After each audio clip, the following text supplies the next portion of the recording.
और जो आपको प्रथम मंत्र दिया जाता है वो इन कमलों से हमने बरी होना है, इनसे नो ड्यू सर्टिफिकेट प्राप्त करना है।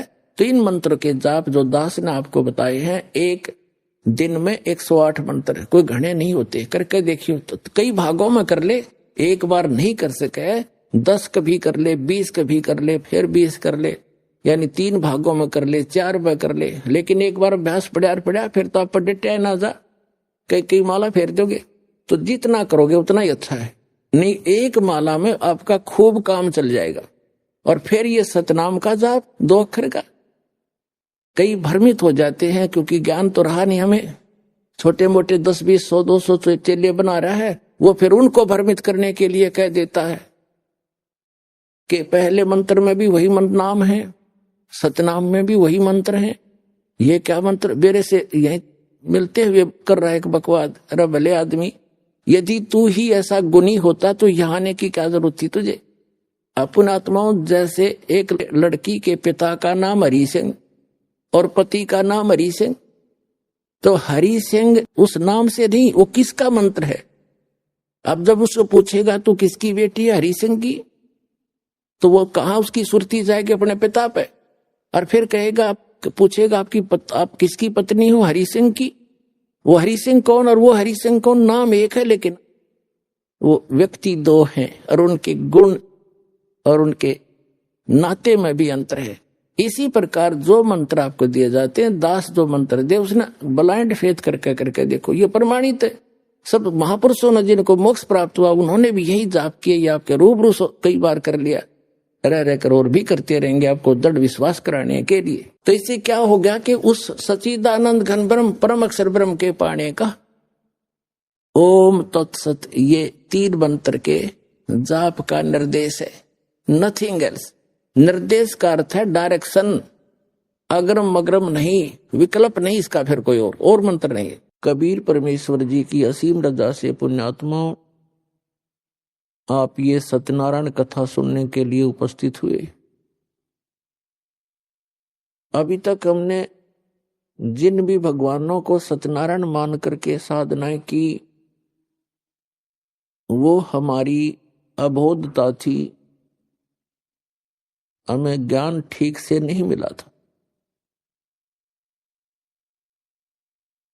हम श्री विष्णु जी को सत्यनारायण मानकर उनकी कथा सुना करते थे।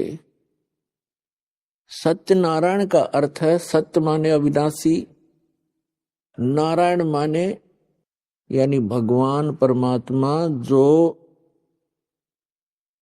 जल के ऊपर विराजमान होने वाला। नार माने जल, आयन माने उस पर आकर के विराजमान होने वाला, उसको नारायण कहते हैं।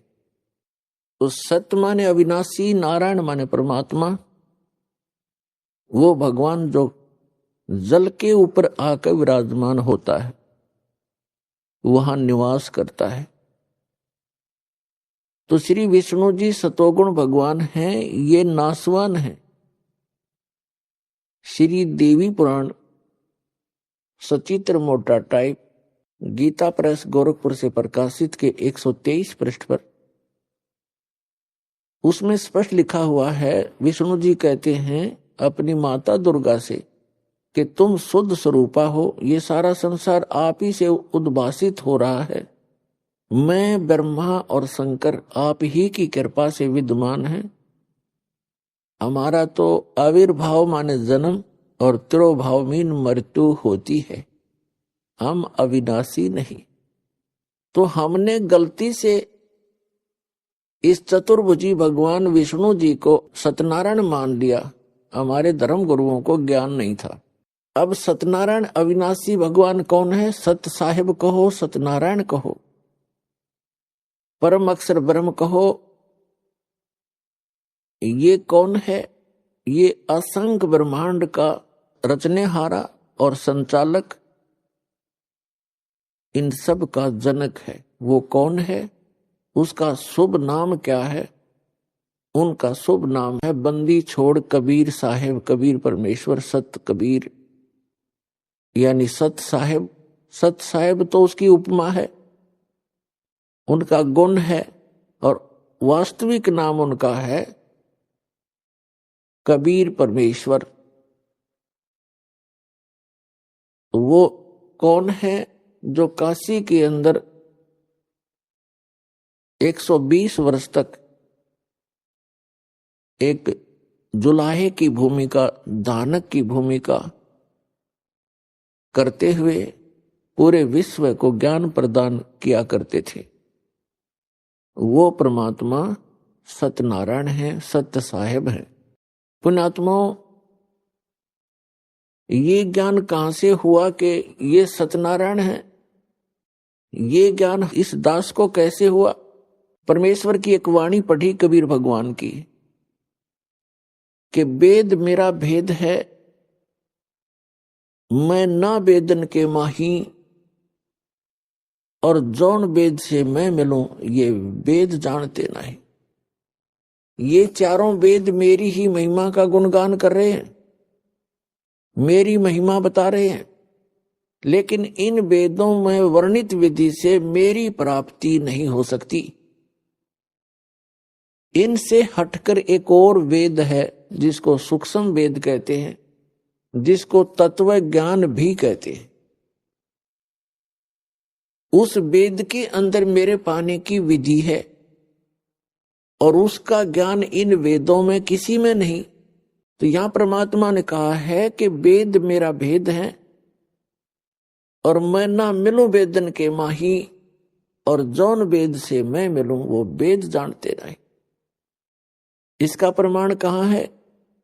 श्रीमद् भगवत गीता अध्याय नंबर 4 के श्लोक नंबर 32 में गीता ज्ञानदाता कहता है कि अर्जुन, जो अभी आपने सुना श्लोक 25 से लेकर 31 तक कि कोई तो देवताओं की पूजा करता है, कोई हठ योग करता है, कोई तीक्ष्ण व्रत रखता है, अहिंसावादी बनकर घूमता है, कोई स्वाध्याय करते रहते हैं, कोई केवल योग अभ्यास करते हैं, कोई प्राणों की श्वासों की गति को आते जाते देखते रहते हैं। ये सभी साधक अपनी साधना को पापनाशक जानते हैं, इसको अच्छा मानते हैं, तभी तो वो कर रहे हैं। जब उनको ज्ञान होगा कि साधना ठीक नहीं है तो तुरंत त्याग देंगे। और चौथे अध्याय के 32वें श्लोक में बताया है कि उस परमेश्वर ने, सच्चिदानंद घन ब्रह्म ने अपने मुख कमल से तत्व ज्ञान बोलकर सुनाया है। वो सच्चिदानंद घन ब्रह्म की वाणी है, वो तत्व ज्ञान है। उसके अंदर ये यज्ञों की जानकारी, यज्ञ माने धार्मिक अनुष्ठानों की जानकारी विस्तार के साथ कही गई है, वो तत्व ज्ञान है। उसको जानने से फिर सभी पापों से मुक्त हो जाता है प्राणी। चौथे अध्याय के 34वें श्लोक में कहा कि उस तत्व ज्ञान को तू तत्वदर्शी संतों के पास जाकर समझ। उनको दंडवत प्रणाम करने से, कपट छोड़कर नम्रतापूर्वक सरलतापूर्वक प्रसन्न करने से वे तत्वदर्शी संत तुझे उस तत्व ज्ञान का उपदेश करेंगे। अब श्रीमद् भगवत गीता जो है वेदों का सारांश है, चारों वेदों का, और बहुत ही निर्णायक ज्ञान है श्रीमद् भगवत गीता के अंदर। अब यजुर्वेद अध्याय नंबर 40 के मंत्र 10 से लेकर 13 में एक विशेष ज्ञान दिया है। वेद ज्ञान दाता कौन है? यही जो गीता ज्ञान दाता है। वेद में कहा है कि कोई तो परमात्मा को संभवात माने जन्म लेने वाला अवतार रूप में मानता है, जैसे श्री राम, श्री कृष्ण या अन्य 9-24 जो अवतार माने जाते हैं, ऐसे मानता है। कोई कहता वो जन्म लेता ही नहीं, असंभवात है।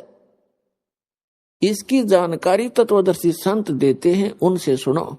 इससे सिद्ध हो गया कि वेद में वो ज्ञान नहीं है। यदि वो कंप्लीट ज्ञान होता तो ये श्लोक, ये शब्द वेद में नहीं होते। और इसी का सारांश श्रीमद् भगवत गीता है, और श्रीमद् भगवत गीता अध्याय नंबर 4 के श्लोक नंबर 34 में भी यही कंसेप्ट क्लियर किया है, यही स्पष्ट कर दिया है कि वो तत्वदर्शी संत उस तत्व ज्ञान से परिचित हैं, उनसे पूछो। तो गीता के जी के अंदर भी वो ज्ञान नहीं है। वो सच्चिदानंद घन ब्रह्म ने जो अपने मुख कमल से बोला वो तत्व ज्ञान है, वो सूक्ष्म वेद है, और उसकी जानकारी इस दास के अतिरिक्त इस विश्व में किसी के पास नहीं है, क्योंकि उस परमात्मा ने स्पेशल इसी काम के लिए भेजा।